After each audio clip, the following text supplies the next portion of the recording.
नमस्ते दोस्तों, मैं डॉक्टर जगदीश राठौड़ और माइंड गैलेक्सी यूट्यूब चैनल में आप सभी का स्वागत है। आज का हमारा सब्जेक्ट है साइकोलॉजिकल स्टडी मेथड ऑब्जर्वेशन या फिर एक्सट्रोस्पेक्शन।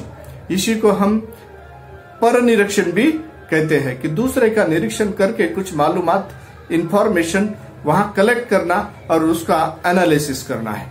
यहाँ पर सबसे बड़ी बात है कि यहाँ जब भी करते हैं तो ये प्रोसेस है, यहाँ पर इस एक्सट्रोस्पेक्शन की जो मीनिंग है, इसकी मीनिंग यही कहा जाता है यहाँ पर एक्स्ट्रास प्लस स्पेक्शन। एक्स्ट्रा का मतलब है, एक्स्ट्रा मतलब दूसरे का या अदर्स। एक्स्ट्रा का मीनिंग है अदर्स और स्पेक्शन का मतलब सी और ए लुक। इसका आई सी अदर्स बिहेवियर, दूसरे का बिहेवियर या किसी का बर्ताव है वो किस तरीके का है वो देखना, इसी को हम कहते हैं एक्सट्रोस्पेक्शन। मतलब अब किसी का ये बिहेव का या फिर किसी के कोई प्रकार के जो उसके वर्तन है, व्यवहार है और ये क्यों ऐसा कर रहा है, जब भी स्टडी करते हैं तो स्टडी करते वक्त इसको हम एक्सट्रोस्पेक्शन जैसे ही कहते हैं। तो इसके लिए सबसे जरूरी है एक प्रकार की ये मैकेनिकल ऑब्जर्वेशन है। अब जब भी मैकेनिकल ऑब्जर्वेशन है ऐसा हम बोलते हैं तो ये ऑब्जर्वेशन किस तरीके से करते हैं। जैसे मैकेनिकल ऑब्जर्वेशन करते वक्त वहां पर यह पता चलता है कि ये ऑब्जर्वेशन करते वक्त किस व्यक्ति की ऑब्जर्वेशन कर रहे हैं, इसके लिए हमें तय करना पड़ता है कि वो एनिमल्स या फिर वुमेन बीइंग है जिसका टाइम लेना पड़ता है, या फिर कौन से जगह पे, या फिर यहाँ टाइम, प्लेस एंड ड्यूरेशन। उसके साथ साथ इसके लिए टूल्स जो लगते हैं, स्टूल या लेबोरेटरी जो है, और फिर किस तरीके से जो एक ऑब्जर्वर भी जरूरी है और वो ऑर्गेनिज्म जिसका हम ऑब्जर्वेशन करने वाले। ये सभी बातें जब टोटली हमारे पास रेडी है उस वक्त ऑब्जर्वेशन के लिए हम तैयार हो गए हैं और उस वक्त उसी तरीके से ऑब्जर्वेशन करना पड़ता है। जैसे ये ऑब्जर्वेशन करते हैं वहां पर दूसरी बात है, we are not directly connected with their mental process. अगर हम उसके मेंटल प्रोसेस से डायरेक्टली कनेक्ट नहीं होते हैं तो उस वक्त हमें उनका बिहेवियर समझना थोड़ा मुश्किल हो जाता है, और मुश्किल होने के बावजूद भी फिर भी हमें उसे ऑब्जर्व करना होता है कि क्योंकि जो भी विचार है उनके, जो भी थॉट्स है, उनके हिसाब से उनके बिहेवियर होते हैं, और ये उनके हिसाब से होने के वजह से वहां पर हमको जैसे ही ऑब्जर्वेशन करना होता है तो ऑब्जर्वेशन करते वक्त है अनऑब्जर्व्ड ऑब्जर्वेशन करते हैं। जैसे अनऑब्जर्व्ड, जैसे कि किसी एनिमल है या ऑर्गेनिज्म है या कोई व्यक्ति है उसका ऑब्जर्वेशन करता, अनऑब्जर्व्ड बोले तो उन्हें पता नहीं चलना चाहिए कि उनका हम निरीक्षण कर रहे हैं, क्योंकि अगर उसे पता चल जाता है तो उनके बिहेवियर्स बदल जाते हैं। उनके कोई प्रकार का जो भी वर्तन है, जो भी उन्हें कार्य करना है, जिस तरीके से हर रोज का व्यवहार है, हर रोज का व्यवहार अगर बदलना नहीं चाहिए, इसीलिए हमें उन्हें पता चलने ही नहीं देना है। इसीलिए अनऑब्जर्व्ड ऑब्जर्वेशन इसे कहा जाता है कि जैसे कि हम निरीक्षण कर रहे हैं मगर निरीक्षण नहीं कर रहे, इस तरीके से हमारा बर्ताव होना बहुत ही जरूरी हो जाता है। अब अंडर नेचुरल कंडीशन जब करते हैं तो वहां पर नेचुरली उसके सभी बिहेव जो है वहां पर उसके थॉट्स के हिसाब से वहां हमारे सामने आगे पहुंच जाते हैं। अब ये हम किस तरीके से अप्रोच हो रहे हैं, अप्रोच होने के बाद में यहाँ पर टाइम कंज्यूमिंग है ये बहुत सारा। अब ये सभी बातें ये होने के बावजूद भी ये सब्जेक्टिव है या ऑब्जेक्टिव है। ये सबसे पहली बात है कि क्योंकि यहाँ पर जो निरीक्षण करने वाला दूसरा व्यक्ति हो, जिसका निरीक्षण कर रहे हैं वो व्यक्ति अलग है, इसलिए ये पूरी तरह ऑब्जेक्टिव है।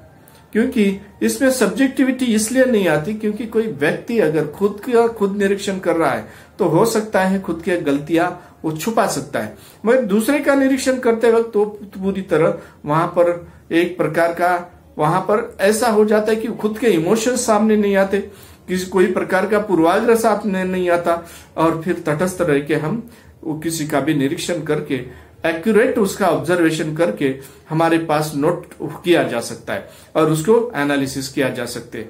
दोस्तों उसके बाद में दूसरी बात है इसके मेरिट्स या एडवांटेज क्या है। जब इसके मेरिट्स देखते हैं, एडवांटेज देखते हैं, इट इज नेचुरल। सबसे पहली बात है कि ये टोटली नेचुरल इसलिए है कि उस व्यक्ति को कुछ भी पता नहीं है कि जिसका हम ऑब्जर्वेशन कर रहे हैं, या फिर एनिमल्स है, ऑर्गेनिज्म है, वो नेचुरली हर रोज जिस तरीके से आता है हर रोज उस जगह पे आएगा, वो उसके जो व्यवहार है, उसके जो कार्य है, वो उस तरीके से चलते रहेंगे। अब उस तरीके से चलते रहेंगे और उसको ऑब्जर्व करके हम उसका टोटल एनालिसिस करेंगे कि इसका व्यवहार ऐसा है और इसके वजह से इस तरीके से वो कार्य कर रहा है। उसी वक्त जो है एक ऑब्जर्वर है और उसके बाद दूसरी बात है कि जो जिसका ऑब्जर्वेशन कर रहे हैं, ये दोनों का कोई प्रकार का कांटेक्ट नहीं होने के वजह से और नहीं होने के वजह से एक दूसरे को पता भी नहीं रहने के वजह से एक्यूरेट ये ऑब्जर्वेशन होता है और इसीलिए ऑब्जेक्टिवली ये ऑब्जर्वेशन किया जाता है।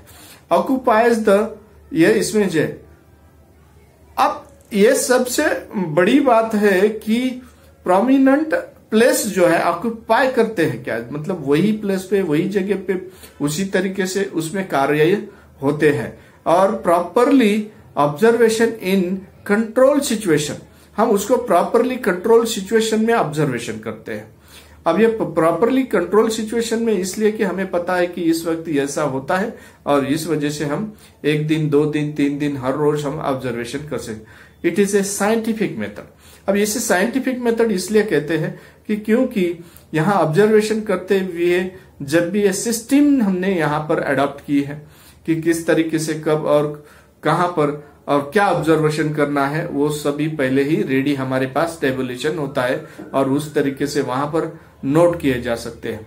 इसीलिए नोट करने की वजह से एक साइंटिफिक मेथड से एनालिसिस होता है और यहाँ पर कोई प्रकार के उस व्यक्ति के बिहेव करते वक्त उनके थॉट प्रोसेस में कोई प्रकार का मतलब कोई इमोशनल फीलिंग है ये नहीं आती। और यह सबसे बड़ी बात है कि यहाँ पर जो हमने कोई प्रकार की यहाँ पर it's process need time, place, liberty, devices and tools. अब ये सभी बातें की जरूरत जो पड़ती है वो पहले से ही रेडी रहता है। ये एक पॉजिटिव थिंग है कि हम वो पहले से रेडी रखते हैं, इस वजह से वो प्रॉब्लम नहीं आता और इसी वजह से ये ऑब्जेक्टिवली है। ये तो हो गए सभी मेरिट्स। दूसरी बातें है कि इसके डिमेरिट्स क्या हो सकते हैं। इसके डिमेरिट्स ये हो सकते हैं, it is impossible to observe the mental process.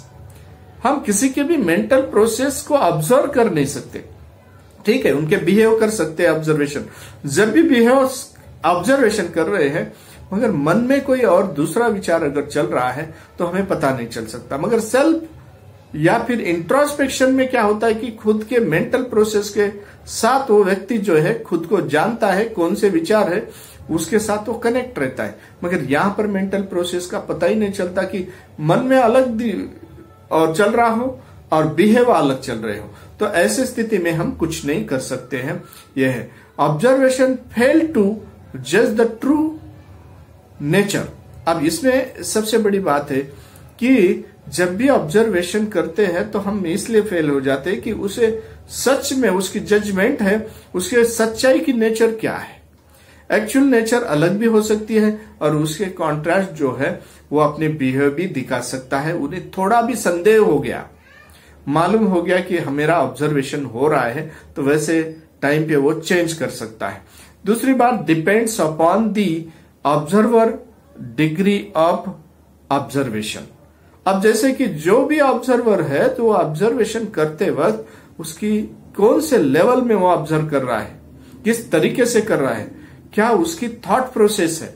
जैसे भी मैं ऑब्जर्वेशन कर रहा हूं तो मेरे पूर्वाग्रह अगर इसमें आ रहे हैं तो उस वक्त ऑब्जर्वेशन में गलतियां होने के चांसेस ज्यादा रहते हैं।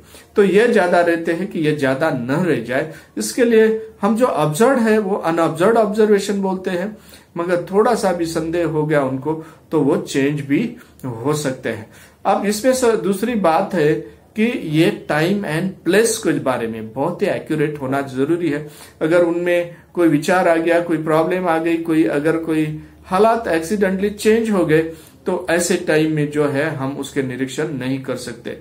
ये टोटली टाइम कंज्यूमिंग और कॉस्टली है, क्योंकि इसके लिए ऑब्जर्वर, ऑब्जर्व और ऑब्जर्वेशन, ये 3 प्रक्रिया करनी पड़ती है। और साथ में सभी जो टूल्स लगते हैं, लैब लगती है या फिर जो प्लेस है वहां पर इस तरीके से टाइम और पैसा, वक्त ज्यादा खर्च हो जाता है। और इसके साथ साथ इसमें ये डिमेरिट्स है कि हम उसके मेंटल प्रोसेस से डायरेक्टली कांटेक्ट में नहीं आते। इस वजह से भी प्रॉब्लम ऑब्जर्वेशन एक्यूरेटली होगा ही ये नहीं बता सकते। और हमारे जो ऑब्जर्व करना रहा है वो करने वाला है, वो ऑब्जर्व करने वाले के भी पूर्वाग्रह वहां पर आ सकते हैं।